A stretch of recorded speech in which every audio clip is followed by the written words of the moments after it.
শেখ হাসিনার আমলের মতোই বেগমপাড়া বানানোর জন্য, টাকা লুটপাটের জন্য এবং পাচারের জন্য মাইক্রো ফাইন্যান্স ব্যাংক ও ব্যাংক রেজুলেশন অধ্যাদেশও বাদ দিয়ে দিয়েছে। ওই যে ভারতের নির্দেশনায়, তাদের আদেশে বাংলাদেশকে করদ্রাত্য বানানোর জন্য আওয়ামী সরকারের রেখে যাওয়া অবশিষ্ট কাজের দায়িত্ব নিয়েছে বিএনপি। আগের স্বৈরাচার, আগের ফ্যাসিস্টের সাথে বর্তমান স্বৈরাচার এবং বর্তমান ফ্যাসিস্টের কোনো পার্থক্য দেখা যাচ্ছে না।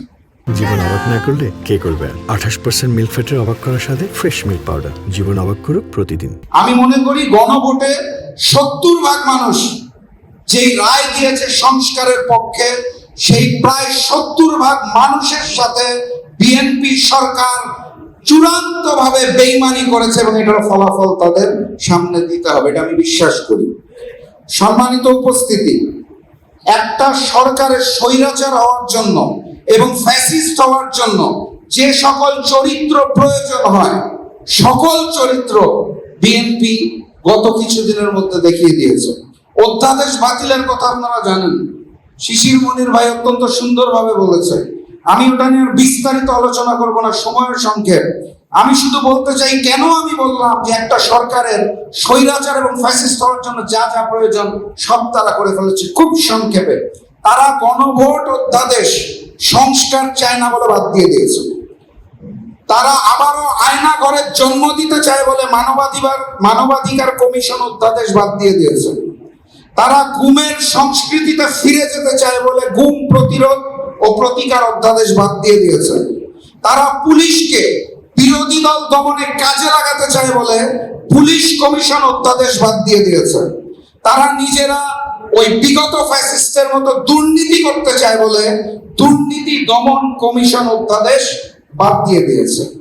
তারা বিচারিক ব্যবস্থাকে নিয়ন্ত্রণ করতে চায় বলে সুপ্রিম কোর্টের বিচারক নিয়োগ অধ্যাদেশ বাদ দিয়ে দিয়েছে। শেখ হাসিনার আমলের মতোই বেগমপাড়া বানানোর জন্য, টাকা লুটপাটের জন্য এবং পাচারের জন্য মাইক্রো ফাইন্যান্স ব্যাংক ও ব্যাংক রেজুলেশন অধ্যাদেশও বাদ দিয়ে দিয়েছে। বাদ কি থাকলো? আগের স্বৈরাচার, আগের ফ্যাসিস্টের সাথে বর্তমান স্বৈরাচার এবং বর্তমান ফ্যাসিস্টের কোনো পার্থক্য দেখা যাচ্ছে না। আমি অত্যন্ত দুঃখের সাথে দেখলাম, ওই যে ভারতের নির্দেশনায়, তাদের আদেশে বাংলাদেশকে করদ্রাত্য বানানোর জন্য আওয়ামী সরকারের রেখে যাওয়া অবশিষ্ট কাজের দায়িত্ব নিয়েছে বিএনপি। এই হচ্ছে বিএনপির বর্তমান চরিত্র। এই বিএনপি শহীদ প্রেসিডেন্ট জিয়াউর রহমান, দেশনেত্রী বেগম খালেদা জিয়ার বিএনপি নয়।